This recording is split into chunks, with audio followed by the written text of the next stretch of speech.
Hi guys, I welcome you all to today's episode of our Python series. In our previous episodes, we've been able to check the fundamentals of Python. So if you missed the session, I would advise you check our channel so that you can bring yourself up to speed. In today's session, we'll be delving into for loop. So loop basically are just approaches to iterate and print repeated execution as the case may be in our program. So essentially in Python, we have two major loops. So that is the for loop and the while loop. However, in today's session, we'll be delving and concentrating on for loops.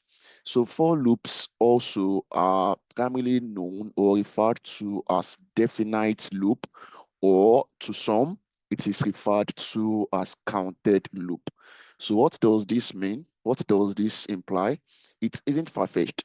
So it just means basically once we have beforehand an idea of how many times we want a program or an execution to be what executed, so that is where we can use what? The for loop.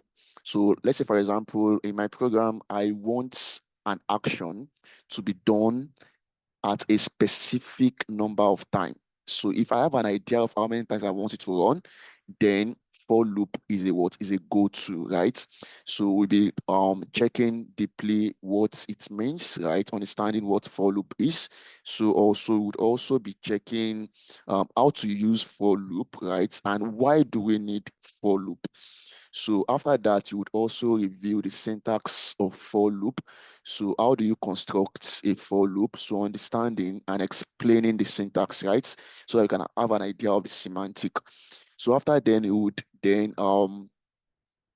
start hands-on practice on for loop with varying degree examples that are common examples that you would encounter or come about while writing your Python syntax, right, or scripts.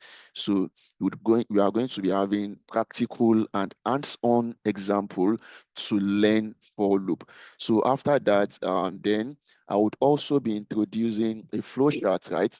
So these flowcharts would make the rationale and the logic of for loop. So how it is being done in the back end. So understanding the logic would also make the concept sync further. So having said all this, so I welcome you all again to this session.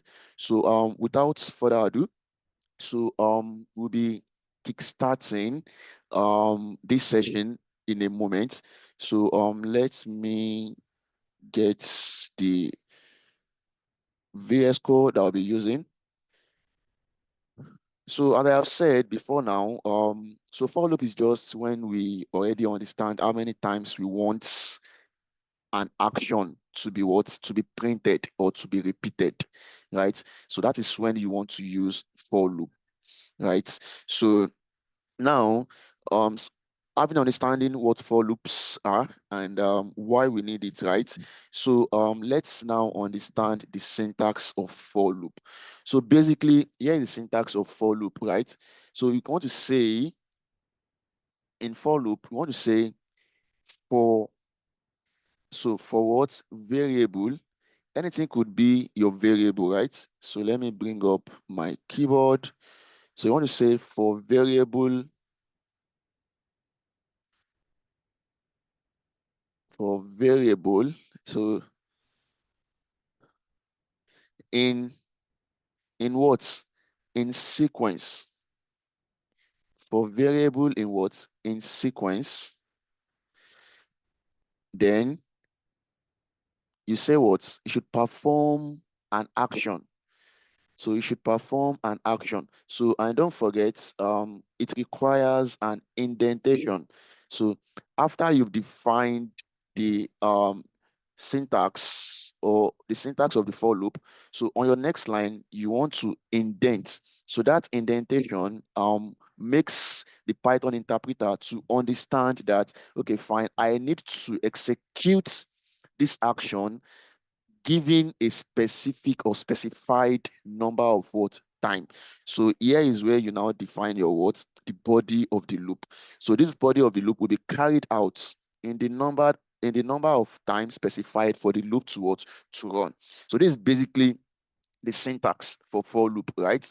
So the body is what we want it to what? To perform as what? As a consequence of what we've defined in the loop constructs. So now let's now have an example of how this works. So let's say, for example, we want to print elements in a list. So one of the common use cases for for loop is using it with a list. So as we all know, list is like a data structure that we can store data, right, and information. So now when we need this information, when we want to fetch this information, so a list could contain varying degrees of numbers or varying degrees of elements, right? So for it to be convenient for us to print out the full list of the full data we have in the list, so we can make use of a what? Of a for loop. So in this case, we can say what? Let's say we have a list of going by our syntax again, we can say for I. So don't forget initially, so I would be replacing our placeholder while we are explaining the loop construct. So which I used variable. So anything, you can use anything here, right? So just ensure that you want to use a variable that you can always refer to, right? So that you can always use as an identifier, but you can use anything. You can use X, you can use P, you can even use a string literal. So you can use basically anything. Just ensure you want to use a word that is what that you can easily identify. So when you want to call an action to the loop. So here we say for I in now. For I in what? Here is where we now define our list, right? So you can say here that our list is what? Let's just have a very short list. So you can say 0, then you can say 1, right? You can say 2, and you can also say 3. So now we have our list, right? So in this list, we have 0, 1, 2, and 3 as the elements of the list. So we now want this to be printed for us, right? So what do we do? So we just define the body of the loop. So here is where we now define the body of, we can say what prints what I. Now we explain this I. So I is the what? The loop index or the loop variable. So it is I that would iterate over the element of that list. So I would check the list. Okay, fine. I would first go to the list and check the index, the first index of the list. In this case, it is what? It is 0. Okay, fine. I has seen 0 as the first index. It will now go to what? To execute the body of the loop. In this case, we said it should print what? I. So I checks, the first is what? 0. Then I print 0. I would go again, iterate over the list again, check the next index in the list, right? So in this case, it's 1. It's also what? Proceed to print 1. So it does this repeatedly until there are no elements in the list anymore to be printed. Then it's what exits the loop. So I'm going to use a flowchart to visualize this operation so that we can have a full glimpse of how this happens in the back end in a moment. So let's see what we have here when we say we want to print I now, right? So let's see what we have. So one moment as this is loading. So can we see it here? So the outputs here we have what? 0, 1, 2, and what? 3, right? So with the aid of the I, we are able to loop over the elements in that list. Then we can now what? Print it out to have it as our what? Final output. So another example I would also be citing is trying to use the body of the loop to perform basic arithmetic, right? So because basically we can define anything as the body of the loop. It doesn't essentially have to be just to print a specific element that had been defined while we were what defining or declaring our list. So how do I mean? In this case, we can say what, okay, let me just make a slight changes in this element of the list. So you can say we have 1, 5, and here we have 6. So let's say here we have what, 20, right? So in this case, what I want to print is I want I to iterate over this list. Then upon the iteration, I now want I to give me the square of each element in this list. Again, I want I to iterate over this list. Then instead of printing this element of the list, what I want for my program is the square of the element of the list. So in this case, as I have said before, you can actually use any variable, any name for the what variable. So since we are working with a square, so as per convention, right? So you want to use a descriptive name. So in this case, I will say square. So I'll call my loop variable or the index variable SQR. So I don't forget, you also have to what, reference it here in the print statement. So I would say SQR, right? SQR multiply by what? SQR, right? So now let's see what we have here when we print. So let's see the output in a second. So can we see it here now? So essentially, so I want to believe it's making sense now, right? So when square checked, right? So it's checked, it's iterated in the list and checked. Okay, fine. The first index, the first element in the list is what? 1. Then the body of the loop, we said it should give us what? The square, that is the 1. Then multiply it again by what? By itself, then print it out for us. So as you can see it here, so it did the same thing for what? Index 0, index 1, index 2, and what? Index 3. So, and this is why we have what? 1, 25, 36, and what? 400 as our what? Output. So you can also check the what math, you would agree that 1 multiplied by 1 would give us what? 1. 5 by 5 will also give us what? 25, and so on and so forth. So now, having understand this, does it mean we can only use a for loop for lists? Nope. So there are also what use cases other than what for loop, other than list rather. So which is what another one that is very common in cases of what for loop is what we know as the what using a range as what as the sequence of our for loop. So range is basically a built-in Python function, right? So and what it does is it allows us to, or it helps us to generate a sequence of what of numbers. It helps us to generate a sequence of what numbers. So how do I mean? So let's say we want to print from 0 to what 9, right? So let's say we want to print from 0 to 9. So what we can do basically without loop is trying to write like a redundant program, right? So you can say print 0, then we go to the next line, print 1, go to the next line, print 2, go to the next line, print 3. You don't want to do that. Even if you just add to print from 0 to 2 alone, it's actually a burnout for you to having to repeat yourself, and it is even against the rule of thumb of try in what programming. So do not repeat yourself. So for that sake, then we can use what we know as the what as the range. So in this case, you can say what for j in range, right? In range. So don't forget, we want to print from 0 to 9, right? So you now state what for j in what in range, then we state 10 here. So I need to put more context of how the range function works, right? So this is the idea using the range function with your what with your loop. So by default, so the range would produce the sequence of numbers. So starting with 0 and goes up, but does not include the value in that expression. In this case, our value in the expression is what? 10.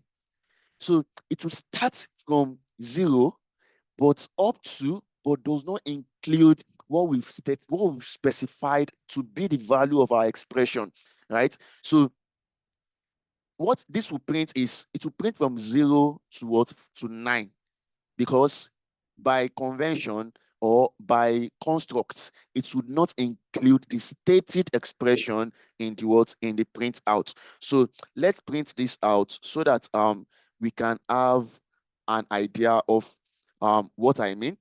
So I would say we should print this out now in a moment. So as you can see it here in the output, so we have 0, from 0 to 9 printed, right? You might be surprised, we defined it to print a range of 10. So expectedly, we might be expecting it to print from 1, between 1 and what, 10. But this is not how it works, right? So it works by what, starting the print out from 0, then all through, but not including the stated value in the what, expression.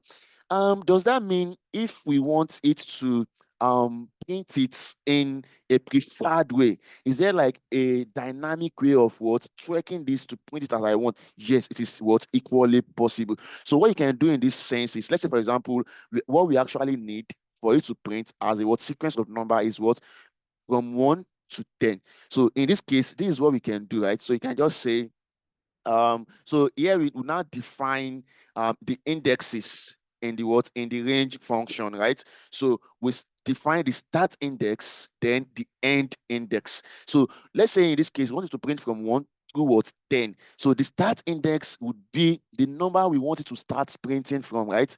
So in this case, we said 1.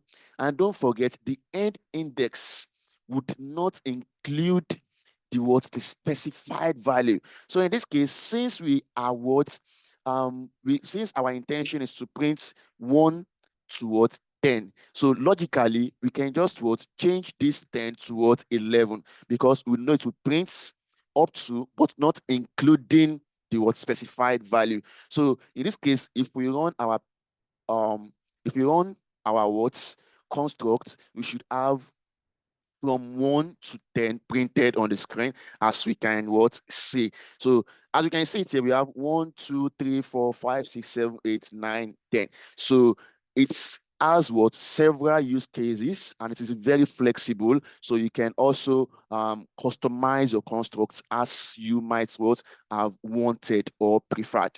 So one more example I would also be citing for a use case in while we are working with for loop is, so let's say, for example, does it mean, or one common misconception or confusion that that's are common amongst Python learners is thinking that you can only refer to the index, the loop index in your, to be the printouts in your what, body of the loop.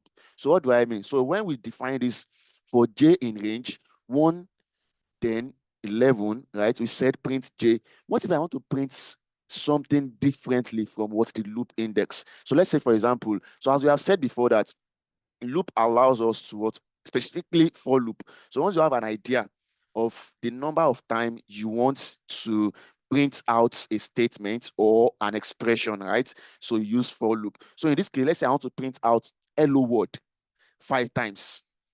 I want to print out hello world 5 times. So without the for loop, so let's assume we don't have for loop. So this is what I would do. I would be left with only the option to just say print hello world, right? So let's say print hello world. So I would copy and paste this 4 more times on the line. So 3, 4, 5, right? So we say print hello world, print hello world, print hello world, print hello world. So when we print this out, so can we see it here? We have it printed 5 times on the screen, right? What if I want to print this hundreds of times, thousands of time, or I want to print it in multiple folds? Do I need to keep on repeating myself, right? So this is where you want to adopt the for loop. So in this case, it is not far-fetched at all. So what you just need to do is you still need to use the what? The range function. In this sense, you can use the what? The range function. So what you can do is can just come to your what? Let's uncomment this in a moment. We uncomment this, uncomment line 1 also. So we say for J in range, right? So you want to print it 5 times, right? So you state it here 5. Then in your print statement, instead of printing the value of what? Of the J iteration, but in this case, we don't need the value of J iteration to be printed, right? So just want it to iterate and print the body of the loop. Anything we put inside the print statement, the number of times we have specified in our what? Range expression. So in this case, we want to say what? Hello world. So you just say hello world, right? Hello world. So what we are saying is, J, you want to send you an errand, go inside the expression, inside the what? The range built-in function. So now check what we have in the what? Print statement, then print it out 5 times. So then let's run this. So let me first clear the screen so that it can become really obvious. Okay. Okay, so let me clear it again and I'm going to run it again. So let's run it again. So as we see it here, so we have hello world printed 5 times on the word screen. So this is basically how what for loop works, right? So we've been able to understand what for loops is or are, understanding the loop constructs, right? Understanding the semantic and the syntax of for loop. We also appreciated when and why we need for loop. So to wrap it up, so as I have said initially, so I would also be giving us a visual representation of how this loop is being carried out in the background, right? So we are going to be demonstrating that in a moment. So let's say, for example, we'll be working with this. One moment. So let's say, for example, right? This is how it works. So let's say we have this. So let's say we have this, right? So let's say we also have this. So we also have this, right? So in this case, so we are going to be juxtaposing it with our our loop construct here. So in this case, we want to print J in range 5, right? So let's use a list. List would make sense in this case. So we say for J in range, then we define a list, right? So we want to define a list for J in range, then we are defining our list. So we say 0, right? 1, then what? 2. Okay, so we want to make it very short and what? Simple, so that I would be able to explain what is going on in the backend, right? So now we are saying what? For J in range, then we have a list of 0, 1, and 2. Then we want to print it J. So how does Python interpreter executes this operation? So this is what the interpreter is doing in the backend. So it checks, right? It checks. So it checks here, right? So it would ask this question, right? Do we have, it asks here, do we still have, how many, do we have more, do we have items or elements in the what? In the sequence, in the sequence. So it asks, do you have item or elements in the sequence, right? So don't forget what I was explaining. So I emphasized that what these are what sequence. Now J is what the index. It performs the iteration. So it is like running an errand for us. So now J now checks. It asks the what the loop variable. It asks the what the sequence. Do you still have more items? Are you still keeping, or do you still have some items or some elements with you, right? So after asking, right? So if the answer is yes, So when it asks if the answer is what? Yes. So let's now say the answer is what?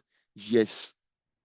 If the answer is yes, right? So J now becomes the what? J will now become, J becomes the what? That item. In this case, since we are just starting out, so we believe the first index to be what? 0. Say J becomes what? J becomes 0, right? So J becomes what? 0 in this case. Then J would now go over the body of the loop. So what did we ask J to do in this case? So we asked J to what? To print out the body of the what?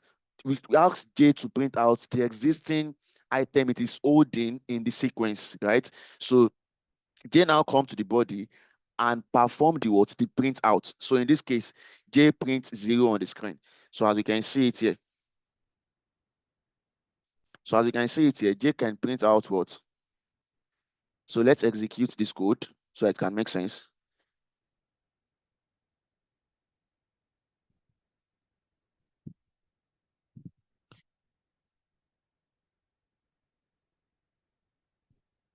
One second.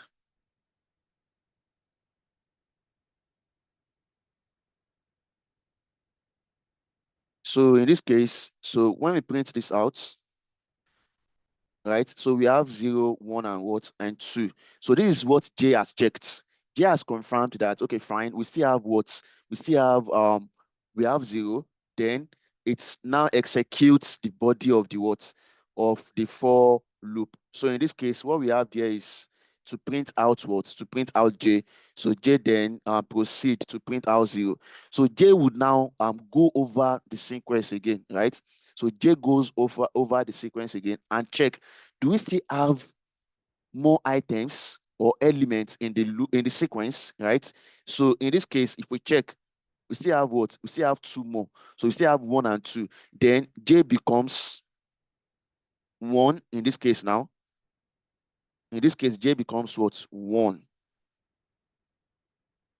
So J now becomes what? 1. So you can say what? J is now equal to what? To 1. Then it checks the body of the loop again. So we ask it to print out what? J. So that is when it proceed to print out 1 on the screen. Then it does the same query again, loop over the sequence again and check, do we still have more item or elements in this list? In this case, yes, we still have what? 2. Then J becomes 2 again. Check the body of the loop again. What do we have? What do we ask it to do to print out what? J? Then it's proceeded and print out what? 2. So now in this final iteration that J would be what? Running, J would check again. Do we still have any item in this list? If we check, we don't have item anymore in the list, right? So we've what? Exhausted all the elements of the list. Then the answer would now be what? In this case, the answer will be no. So once J gets no as an answer, it exits the loop immediately. And when the loop is exited, it's then the interpreter then checks the next action or the next statement in our word script. So basically, this is the logic and the idea behind what? For loop. So essentially, we've been able to understand and appreciate what the for loop constructs is or are. So how to use them, why we need them, right? And we've also checked common or best practices in using the for loop. So if there is any question, you can leave that in the comments, so I'll check and attend to them. So basically, if you found this helpful, do not hesitate to share with another person you feel might also benefit from it. So our next episode on this series would be to also deep dive on while loop. So we'll be checking while loop, understanding the syntax and semantic of while loop. So how to use while loop and how to make it very easy for us to use in our program. So until our next series or our next session, do have a very good time programming or using all these Python concepts we've been learning. So I will see you next in our next episode. Cheers.